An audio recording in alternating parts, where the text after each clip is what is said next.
오늘 14절부터 24절까지 다시 라헬과 레아를 통해서 하나님께서 자식을 주신 부분에 대해서 다루고 있습니다. 물론 레아와 라헬이 하나님 앞에서 경쟁하듯이 그 아들을 낳은 것에 대해서 서로에게 그런 경쟁심을 가졌던 것은 사실이나 그들의 태를 여셔서 자식을 주신 것은 하나님의 섭리 가운데 있었다라고 할 만합니다. 그 태의 열매는 어떤 이유로든 하나님께서 하나님의 그 살아계심을 드러내시기 위해서 그 가정에게 주신 하나님의 권리라고도 할 수 있겠지요. 그런데 오늘 여전히 라헬과 레아 가운데 그 남편과 동침하기 위한 민물 작업들이 이루어지는 것을 보게 돼요. 그러나 14절로부터는 그래도 레아와 라헬 사이에 어느 정도의 질서가 유지되는 모습을 보게 됩니다. 그래서 합한 채로 인해서 틀어질 수 있었던 관계였으나 그 합한 채를 소유하는 대신에 이제 남편과 동침하게 해주는 그 라헬과 레아의 관계를 보게 되죠. 그렇게 해서 야곱이 원래는 그 합한채로 인해서 레아에게 들어가야 되는데 자기도 라헬도 야곱에게서 그 몸종을 통해서 낳은 아들은 있었으나 자신이 직접 낳은 아들이 없었기 때문에 그 합한채를 자기가 가지고자 했어요. 그래서 야곱과 정식으로 동침하려고 했던 것이죠. 대신에 언니에게 그날 밤은 언니에게 양보하고 그 언니 레아와 야곱이 동침하게 허락하죠. 그렇게 해서 이제 레아와 동침함으로 인해서 그 레아의 소원을 하나님께서 들으셨다라고 17절에 기록되어 있어요. 분명히 29장 마지막 절에 보면 유다를 출산하고 나서 출산이 멈추었다 이렇게 기록하고 있거든요. 사실 사람이 출산이 멈췄다가 나았다가 하는 그런 상황이 있을 수가 없잖아요. 그런데 특별히 창세기 본문에 보면 여인이 아이를 낳을 수 없는 그런 상황에서 아이를 낳게 된다든지 또 레아와 같이 네 아들을 낳고 나서 태문이 닫혔는데 출산이 멈추었는데 다시 하나님께서 레아의 소원을 들으시고 또 야곱에게서 아들을 낳게 되는, 그래서 그 아들을 낳아서 이사갈이라고 부르고 또 여섯째 아들에게서 다시 임신하여서 스불론이라고 하는 그 아들을 낳게 되는 이 하나님의 섭리를 다시 한번 보여주고 있습니다. 그래서 그들이 중간에 그 몸종 둘을 통해서 경쟁하듯 아들을 낳았던 그 모습을 이제는 그들이 그것을 통해서 경쟁해서 내가 이겼다, 내가 우위를 점했다라고 할 만하지만 하나님께서 그들에게 다시금 그들이 직접 자녀를 낳게 해주심으로 인해서 이것이 몸종을 통해서 얻는다 하여서 그것이 하나님의 섭리인 양 그렇게 포장하는 것이 은혜가 아니고 하나님 앞에 그 소원, 오늘 17절에 나와 있는 것처럼 하나님이 레아의 소원을 들으셨던 것처럼 그런 인간적인 수단을 가지고 자신들의 그 욕구들을 채워가려는 그 모습을 안타깝게 여기셨던 거죠. 그래서 다시금 레아는 몸종이 아닌 자기를 통해서 두 아들을 낳기를 원했어요. 그래서 하나님께서 레아의 소원을 들으시고 그에게 응답하신 것이죠. 그래서 두 아들을 낳았을 뿐만 아니라 딸 디나도 낳게 하셨다라고 하는 거예요. 그래서 총 레아를 통해서 6 아들과 1명의 딸을 낳게 하셨다라고 하는 것이죠. 그런데 하나님께서는 레아만 생각하신 것이 아니라 22절에 나옵니다. 라헬을 생각하셨다라고 기록하고 있어요. 그리고 다시 한번 22절에 하나님이 그의 소원을 들으시고 라고 되어 있어요. 그래 다시 인간적인 방법으로 갔다가 다시 하나님께 자신의 소원을 아뢰는 제대로 된 방식으로 돌아왔다라고 하는 것을 우리가 보게 되죠.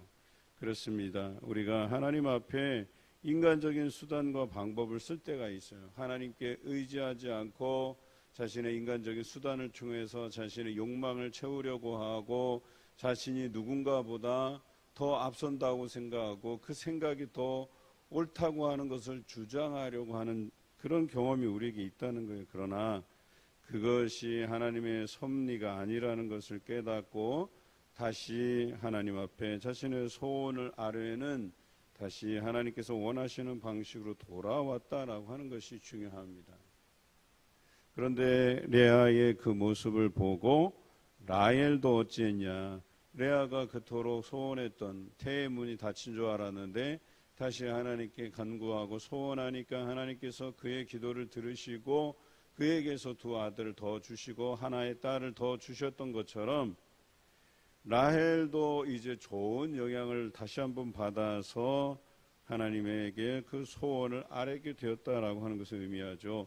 그래서 하나님이 라헬도 생각하고 라헬의 소원을 들으시고 그의 태를 여셨다라고 기록하고 있는 거예요.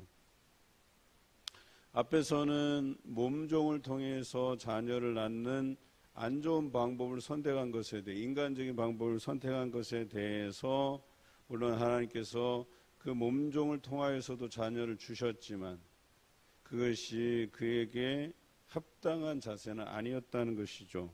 그래서 그 합당하지 않은 방법을 레아도 사용했지만 이제 오늘 우리가 묵상한 내용은 다시 레아부터 이것이 하나님 앞에 아뢰어야지만 우리에게 들어주시는 하나님의 소원인 줄 알고 하나님 앞에 간구하게 되는 긍정적인 모습을 보이고 다시 그의 동생 라헬이 레아와 같이 동일하게 긍정적인 영향을 받고 다시 하나님께 아뢰고 하나님이 라헬을 생각해서 그의 태를 여시고 오늘 23절에 나와 있지만 그가 임신하여 아들을 낳고 이르되 하나님이 내 부끄러움을 씻으셨다 이렇게 고백하면서 그 이름을 요셉이라 하며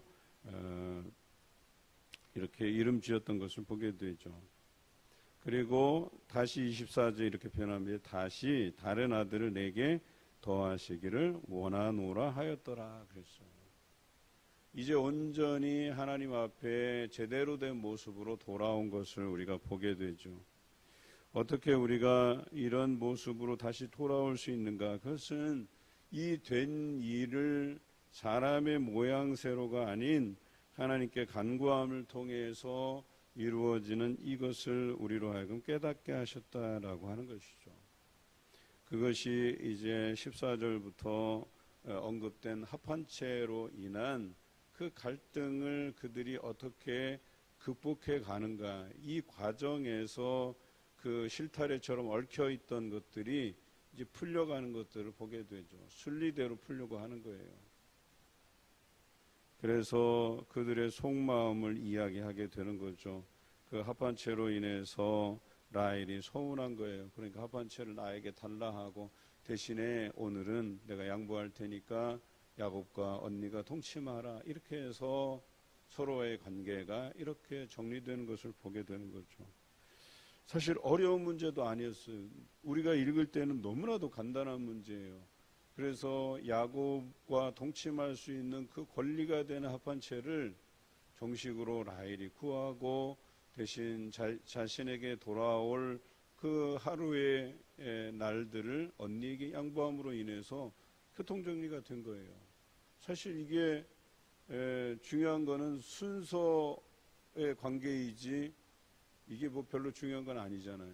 라헬이 먼저 동침하든 레아가 먼저 동침하든 그런데 그 순번을 바꾼 거예요. 그냥 합반체를 자기가 갖고 그 다음에 순번을 먼저 언니에게 준 것뿐이에요.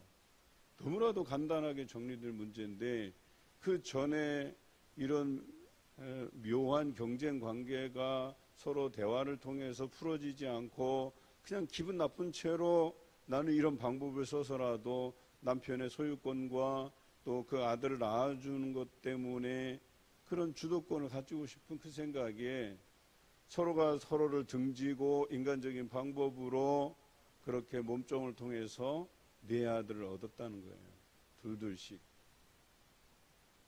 그러나 다시금 그들에게 소통의 창구가 열리고 다시 대화를 통해서 그 순서를 그냥 정리만 한 것뿐이었었어요. 어찌 보면. 그렇게 해서 레아를 통해서 다시 하나님께 간구하게 되고 라헬을 통해서 하나님께 간구하게 되고 그들의 본연의 모습으로 돌아와서 처음 그들이 하나님 앞에 섰던 모양대로 레아도 그런 좋은 영향을 받게 되고 또 라헬도 그 언니의 태문이 닫힌 줄 알았는데 하나님께서 여셨기 때문에 나도 하나님 앞에 간구하면 그 태문을 열어주시겠구나. 그래서 앞에서 우리가 언급된 대로 그 라헬의 태를 하나님께서 막으셨다라고 하는 이 야곱의 언급이 있었잖아요. 내 탓이 아니다. 이것은 하나님께서 태문을 닫아놓았기 때문이다 라고 하는 것이 여기서 해결이 돼요. 그제서야 이제는 라헬도 남편을 몰아세우고 당신 때문에 내가 아이를 갖지 못했다 하는 그런 모습에서 남편을 원망하지 않고 이 문제는 하나님께 달려있구나 라고 하는 것을 깨닫게 돼요. 하나님께 간구하게 되고 그래서 그들의 전 인생을 바꿀 만한 놀라운 인물인 요셉이라고 하는 자가 라헬의 몸에서 태어나게 되는 거예요. 비록 숫자적으로는 많지는 않아요. 라헬이 낳은 아들이 많지 않아요. 그럼에도 불구하고 이제 더 이상 라헬의 모습에서 이 자식을 많이 낳고 적게 낳고 이런 것에 대한 강박을 다 내려놓고 그저 하나님께서 내게 주신 그 태의 열매로 인해서 감사하고 또 한 가지 다른 아들을 내게 더 하시기를 원한다는 하나님 앞에 간구함으로 다가서는 모습을 보게 된다라고 하는 것이죠. 여러분 어떻습니까? 우리가 때로는 하나님께 인간적인 방법을 통해서 모든 것을 해결하려고 하려는 그런 욕심이 우리 안에 있기도 해요. 그러나 내려놓을 수 있어야 돼요. 우리는 정당하게 하나님 앞에 간구함을 통해서 우리의 일을 이루어 가야 된다라고 하는 것이죠. 왜 우리에게 기도라고 하는 도구를 주셨는지 여러분 기억하셔야 돼요. 하나님께서 다 아시는데, 우리 마음 아시는데 하나님이 계획하신 대로 그냥 이끄시면 되지. 그게 아니라는 거예요. 하나님께서는 하나님의 그 존재감을 우리를 통해서 드러내시기를 원하시는 분이시잖아요. 그러니까 다른 사람이 볼 때에도 저 사람은 하나님께 저렇게 간구하고 기도함을 통해서 저런 아름다운 일들을 이루어 가는구나 라고 하는 것을 보게 하고 듣게 하시기 위함이라는 거예요. 레아가 제대로 그 자리에 돌아왔을 때 라헬도 보고 그것을 긍정적으로 보았다는 거예요.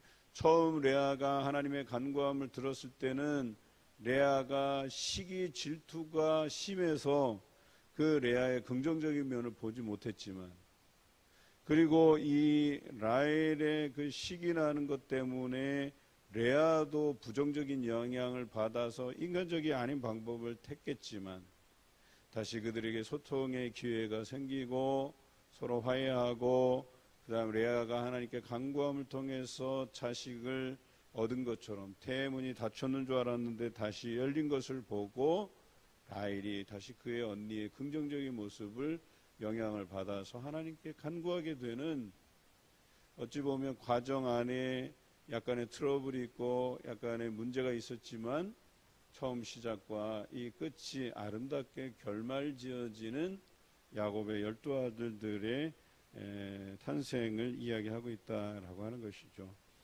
오늘 이 말씀을 묵상하면서 우리도 인생 가운데 인간적인 방법과 인간적인 판단이 있을 수는 있어요. 그러나 하나님 앞에 맡겨드리는 지혜를 얻으시는 여러분 되시기를 주님의 이름으로 기원합니다.